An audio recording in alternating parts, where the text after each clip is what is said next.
Welcome to PM2 classroom. আজকে আমরা ABTA test পেপারের পেজ নাম্বার 719 পেজ নাম্বার আজকে আমাদের হচ্ছে 719। এই পেজে যে অঙ্কের কোশ্চেন যেটা আছে সেটা আজকে আমরা সলিউশন করব। তো আমাদের প্রথম কোশ্চেন যেটা বলেছে যে কোনো মূলধন x বছরে দ্বিগুণ হলে বার্ষিক সরল সুদের হার কত।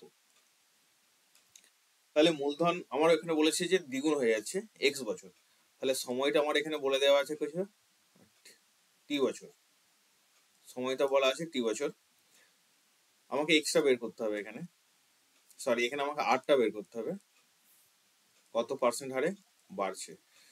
তাহলে ধরলাম এটা আমার পি, এটা হচ্ছে কত 2p হয়ে যাচ্ছে।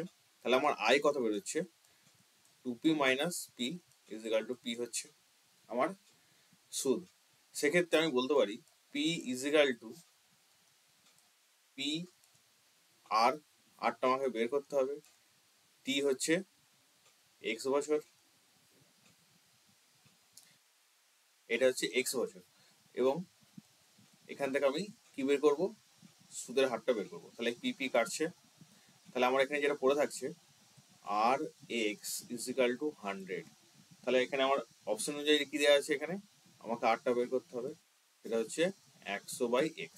তাহলে আমার যেটা অ্যান্সার হবে সেটা হচ্ছে 100/x, আমার এরটা হবে কারেক্ট অ্যান্সার। দ্বিতীয়টা কি বলেছে, এটা যেটা দেওয়া আছে 2a is equal two 3b is equal two 4c, এটা আমার এখানে দেওয়া আছে। এর অনুপাতটা a:b:c সমান কত সেটা বের করতে হবে। তাহলে আমরা এই 2, 3, 4 এদের লসাগু কত আছে, এদের লসাগু হচ্ছে 12। তাহলে আমি 12 দিয়ে প্রত্যেকটা ভাগ করবো। 2a/12 is equal two 3b/12 is equal two 4c/12। এখন যদি কাটাকাটি করি এটা কত আসছে 6, এটা আছে 4, এটা আছে 3। তাহলে আমার a:b:c সমান কত বলতে পারি 6:4:3। তাহলে আমার অ্যান্সার যেটা হচ্ছে সেটা হচ্ছে সি, এটা হচ্ছে কারেক্ট অ্যান্সার।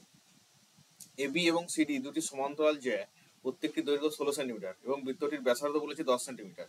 জ্যা দুটির মধ্যে দূরত্ব কত। একটা বৃত্ত ধরে নিলাম, এই বৃত্তের মধ্যে কি বলেছে এবি আর সিডি দুটি জ্যা, এ বি সি ডি, বৃত্তের কেন্দ্র হচ্ছে ও। তাহলে এক্ষেত্রে কি বলেছি যে এই জ্যা দুটির মধ্যে দূরত্ব বলেছে কত আমাকে বের করতে হবে। তাহলে এটা আমার বলে দেওয়া আছে একটা ব্যাসার্ধ, এই ব্যাসার্ধ বলা আছে 10 সেন্টিমিটার করে, 10 সেন্টিমিটার। তো এইটা যদি আমি পয়েন্টটা ও ধরি, আমাকে এইটা যদি পি ধরি, তো আমাকে এই ওপি এবং এখান থেকে এটা আমি ধরলাম কিউ, তাহলে এই পি কিউ ডিস্টেন্সটা আমাকে বের করতে হবে।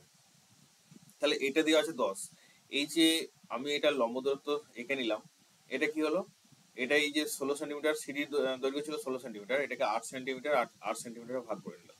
তাহলে আমার এইটা কি দেখতে পাচ্ছি, এটা একটা সমকোণী ত্রিভুজ, এটা 8 সেন্টিমিটার, যার ভূমিটা 8 সেন্টিমিটার, লম্বটা আমাকে বের করতে হবে, অতি উচ্চতা দেওয়া আছে 10। তাহলে আমি বলতে পারি OP square is equal two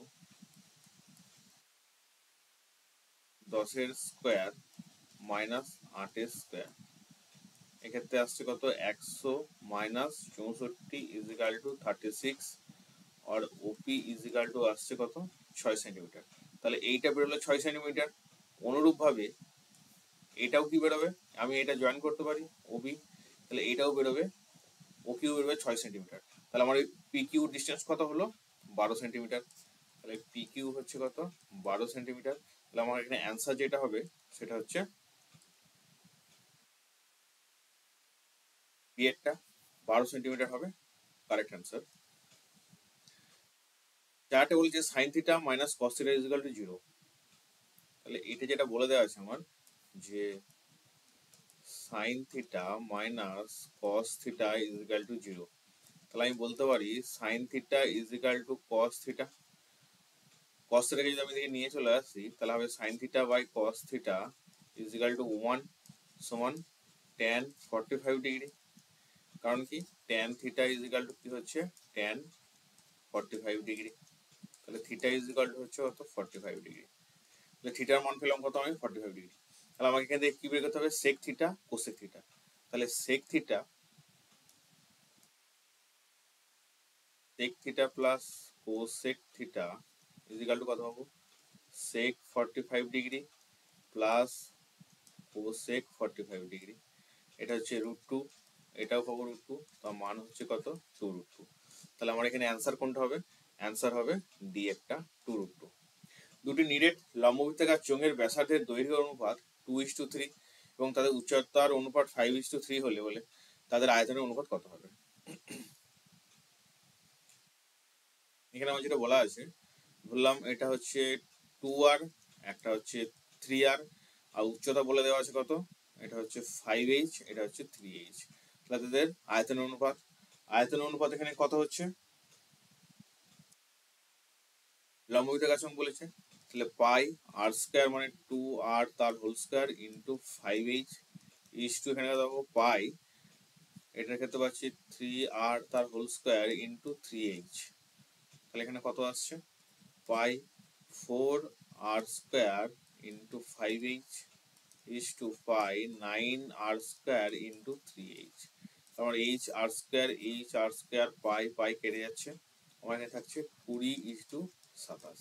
তাহলে আমার অ্যান্সার যেটা হচ্ছে সেটা হচ্ছে 20:27, বি এরটা হচ্ছে কারেক্ট অ্যান্সার। নেক্সট বলেছে 6x 7y 8 16 এগুলি গড় হচ্ছে 9, তাহলে x প্লাস y এর সম্পর্কটা কি হবে? এখানে যেটা বলা আছে যে তাহলে আমি এখানে বলতে পারছি এদের গড় 9 বলেছে মানে আমি কি এগুলো সবগুলো যোগ করবো 6 plus x plus 7 plus y plus এখানে 8 প্লাস হলো এটা ডিভাইড বাই কত হচ্ছে 6, এটা সমান কত বলা আছে 54। তাহলে আমি এটা যোগ করে কত পাচ্ছি, এটা যোগ করে আমি যেটা পাবো সেটা হচ্ছে এক্স প্লাস ওয়াই প্লাস 30, 7 6 13, 13 8 21 37 হচ্ছে এখানে ইজিক্যাল টু এটা সমান বলা আছে 9, তাহলে ইজিক্যাল টু হচ্ছে 54। তাহলে x plus y is equal to 54 minus 37, তাহলে x plus y is equal to হচ্ছে 17। তাহলে এখানে আমার অ্যান্সার হচ্ছে কোনটা x plus y is equal to 17, এটা হচ্ছে কারেক্ট অ্যান্সার। এরপরে আছে আমরা শূন্যস্থান পূরণ কি বলেছে। শূন্যস্থান পূরণ বলেছে সময়ের সঙ্গে কোনো কিছুর নির্দিষ্ট হারে বৃদ্ধি হলে সেটা হচ্ছে কি বলে সমহার বৃদ্ধি। দুটি দ্বিঘাত করণীর যোগফল এবং গুণফল একটি মূলদ সংখ্যা হলে করণীয়দ্বয় হচ্ছে কি, করণীয়দ্বয় হচ্ছে অনুবন্ধীকরণী। একটি ট্রাপিজামের সমান্তরাল বাহুদ্বয়ের সমান্তরাল সরলরেখা অপর বাহুদ্বয় কি করে সমানুপাতে বিভক্ত করে। একটি নিরেট অর্ধগোলকের ব্যাসার্ধ 2r একক এবং সমগ্রতলের ক্ষেত্রফল তাহলে কত একক হবে? তাহলে নিরেট অর্ধগোলকের ক্ষেত্রফল কি জানি আমরা 3, অর্ধগোলকের ক্ষেত্রফল আমরা যেটা বলতে পারি সেটা হচ্ছে 3 পাই আর স্কয়ার। এখানে আর স্কয়ার সমান কত বলে দেওয়া আছে, এখানে আরটা বলে দেওয়া আছে 2r, তাহলে আমি বলতে পারি 3 ইন্টু পাই 2r তার হোল স্কয়ার সমান কত হচ্ছে 3 পাই 4r স্কয়ার সমান হচ্ছে 12 পাই আর স্কয়ার। তাহলে আমার এটা অ্যান্সার যেটা হবে সেটা হচ্ছে 12 পাই আর স্কয়ার। 3 পাই বাই 8 পরিমাপের কোনটি সম্পূরক কোণের বৃত্তীয় মান কত? তাহলে এটা হচ্ছে সম্পূরক কোণের বৃত্তীয় মান হচ্ছে টোটাল হচ্ছে পাই, তার থেকে আমি কত বিয়োগ করবো, তার থেকে যেটা বিয়োগ করবো সেটা হচ্ছে 3 পাই বাই 8, তাহলে এটা বিয়োগ করলে কত আসবে 5 পাই বাই 8 রেডিয়ান। বৃত্তীয় মান হচ্ছে এটা কত 5 পাই বাই 8 মান আছে। মধ্যগামিতার মাপকগুলি হলো গড়, মধ্যমা আর সংখ্যাগুরু মান। সংখ্যাগুরু মান নেক্সট আমাদের যেটা আছে সেটা হচ্ছে সত্য মিথ্যা।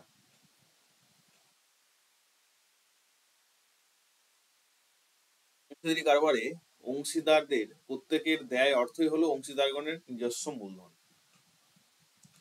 তাহলে কোনো ব্যবসায় যখন অংশীদাররা যোগদান করছে তখন তারা যে অর্থটা দিচ্ছে তাদের নিজস্ব মূলধন হচ্ছে, এটা আমরা কি বলতে পারি, এটা হচ্ছে সত্য। এ এবং বি সরলভেদে থাকলে এ এবং বি হচ্ছে এ ইন্টু বি হচ্ছে ধ্রুবক। তাহলে এ আর বি সরলভেদে আছে, তাহলে কি হচ্ছে এখানে এ সমান আমি বলতে পারি কে বি, যেখানে কে হচ্ছে একটা অশূন্য ধ্রুবক। তাহলে এ বাই বি হচ্ছে কে। তাহলে এ বাই বি কে, এটা আমি বলতে পারি যখন এ আর বি সরলভেদে থাকবে। আর এ ইন্টু বি ধ্রুবক কখন হবে, এ ইন্টু বি ধ্রুবক হবে তখনই এ যখন তারা ব্যস্ত অনুপাতে থাকবে। তাহলে আমি এখান থেকে বলতে পারি এ সমান কে ইন্টু ওয়ান বাই বি। তাহলে A B is equal two কে। তাহলে এ বি ধ্রুবক হবে যখন তারা ব্যস্ত অনুপাতে থাকবে। তাহলে এক্ষেত্রে এটা হচ্ছে মিথ্যা। সমকোণী ত্রিভুজের বাহুগুলির অনুপাত 1:2:3 হতে পারে। সমকোণী ত্রিভুজের বাহুগুলির অনুপাত কি 1:2:3 হতে পারে? এটা হতে পারে কি পারে না আমরা কি বুঝবো? তাহলে দেওয়া আছে 1:2:3, যেহেতু সমকোণী ত্রিভুজ তাহলে আমরা বলতে পারি কি অতিভুজের স্কোয়ার, অতিভুজের স্কোয়ার ইজ ইকাল টু লম্ব স্কোয়ার প্লাস ভূমি স্কোয়ার, এটা বলতে পারি। তাহলে আমার অতিভুজটা সবসময় বড় হয়, আমি এটাকে ধরে নিলাম 3x তার whole square is equal to 2x তার হোল স্কোয়ার প্লাস এক্স তার হোল স্কোয়ার। তাহলে এটা কত আসছে 9x স্কোয়ার। এটা কেসের সমান হচ্ছে, আমরা দেখবো এখানে 4x স্কোয়ার, এটা হচ্ছে x স্কোয়ার। তাহলে 9x square is equal to not equals to 5x square হচ্ছে। তাহলে এটা বলতে পারি না, তাহলে এটা হচ্ছে কি মিথ্যা। সাইন স্কোয়ার টু থিটা আর কস স্কোয়ার টু থিটার মান হলো 2, এটা কখনোই হতে পারে না। এটা হচ্ছে সাইন স্কোয়ার থিটা, এটা একটা কোণ, টু থিটা একটা কোণ, তাহলে এটা মান হতে হবে কত, এটা মান হবে 1। তাহলে এই যে স্টেটমেন্টটা দেওয়া আছে এটা হচ্ছে মিথ্যা। এটি লম্ববৃত্তাকার শঙ্কুর উচ্চতা, ব্যাসার্ধ এবং ত্রিভুজের উচ্চতা সর্বদা একটি সমকোণী ত্রিভুজের বাহুত্রয়। তাহলে একটা লম্ববৃত্তাকার শঙ্কুর উচ্চতা, একটা শঙ্কু দেওয়া আছে, এটা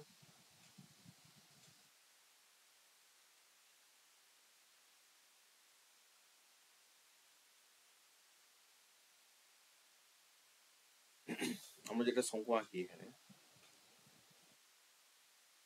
তাহলে কি হচ্ছে এইটা হচ্ছে উচ্চতা হচ্ছে এটা, আর এটা হচ্ছে কি হচ্ছে অতিভুজ হয়ে যাচ্ছে, আর এটা হচ্ছে ভূমি হয়ে যাচ্ছে, আর এটা উচ্চতাটা হচ্ছে লম্ব হয়ে যাচ্ছে। তাহলে এক্ষেত্রে আমরা বলতে পারি এটা সত্য, কারণ এই কোণটা হচ্ছে সমকোণ। সমকোণ ত্রিভুজের ক্ষেত্রে কি হচ্ছে এটা লম্ব, এটা অতিভুজ, এটা হচ্ছে ভূমি, এটা বাহুত্রয় বোঝাচ্ছে। আয়তলোকের সাহায্যে সংখ্যাগুলো মান পাওয়া যায়, এটাও আমরা জানি।